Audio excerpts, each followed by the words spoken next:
Welcome to Add a Little Dazzle. In today's video, I will be teaching you how to resize a digital image using My Digital Studio. There are two basic ways to resize an image, and today you will learn how easy it is to do this using both methods.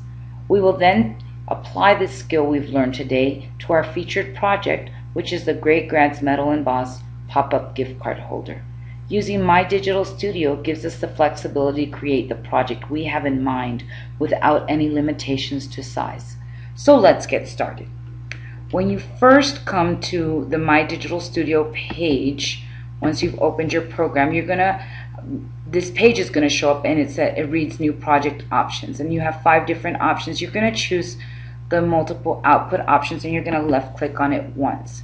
Then you're going to see the screen that reads multiple output size options, and you have 3 options.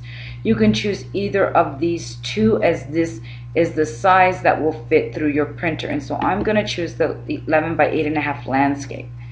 Then you're going to come down here and you're going to choose create your own, which will give you a blank sheet.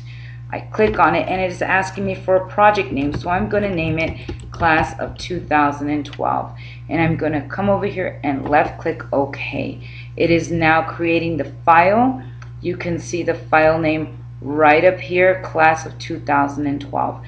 And so now I need to enter my digital image here, and so I'm going to go over to the resource palette found here in the left hand column. Right below it are some icons, and the third one, starting from the left to right, is the stamps. So I'm going to double click on it and it's going to show up a browse button. Now, as you will notice, my stamped set is already there, but I'm going to go ahead and click on browse to show you how you would do this if it wasn't there. So as you see, here's the choose stamps category, and here's the name of all the stamps that are currently in my program. These are ones that have come with the program and some that I've purchased. And so I'm going to scroll down until I find Great Grads, and here it is. I'm going to double click on it, and then in the right hand column you're going to see a preview of it, and that way you know if you have the correct stamp. Once you have confirmed that it is the correct stamp, just click open and it will appear here in the left hand column, and you can just scroll down to get the image that you want. And this is the image I want, so I'm going to double click on it and it is now on my screen. Like I said, there are 2 ways to resize it. So the first one is by putting your cursor on one of the 4 corners. Here's one corner, 2, 3, and 4 right there. So all I'm going to do is I'm going to put my cursor on that corner. I'm going to left click on my mouse and I'm going to drag it to the size I want. When it's where I want it, I'm going to let go, and there it is. It is resized. If it is still too big, then I'm going to left click again on one of those corners. I'm going to drag it in, and there you go. If I decided, oh, that's too small, I want it bigger, then I'm going to go outward. Same process, and there you go. Now this is great if you don't need an exact measurement. In my case, for the project I'm working on today, I need an exact measurement.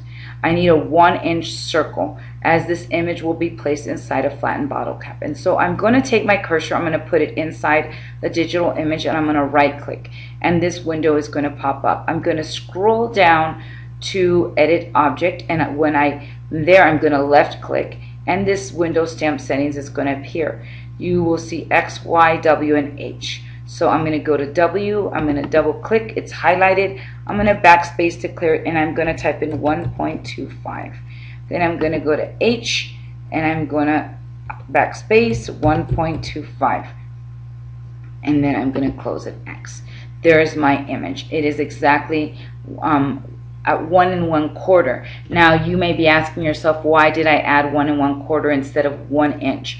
Well, my printer doesn't have the capabilities of printing without a border, and when it doesn't have that capabilities to adjust it to that setting, then when you're printing at home, you lose about 1/4 of an inch off your project. And if you need an exact measurement, then this becomes something that's very important for you to know. So in my case, because I need an exact measurement and I realize I lose 1/4 of an inch, I entered a value of 1.25, and so when I print it, it will be an exact 1-inch circle. And now if your printer actually has the capabilities of printing without a border, then you will not need to enter 1.25, you will enter 1.0. And so now I'm going to left click, I'm going to put my cursor inside, I'm going to left click on my mouse, and I'm going to drag it to where I want it. And so that is how I resized it. Now if I want to make multiple images of this, I'm going to right click on it, scroll down to copy, left click. Then I'm going to put my cursor in this empty area. I'm going to right click. You're going to see paste. I'm going to left click, and my image is now on top of the other one. I'm going to left click on the image with the cursor inside, and I'm going to drag it where I want it, let it go, and there it is. Again, I now could put my cursor out here, right click, put your cursor over paste. I left clicked, and there it is. And then I'm going to left click on the mouse and drag it to where I want it. It's as easy as that. Now, I want to also enter a sentiment. So I'm going to find my sentiment. Congratulations, double click on it. There it is. So I want to resize it. I'm going to right click. I'm going to edit object, and I'm going to enter my measurements.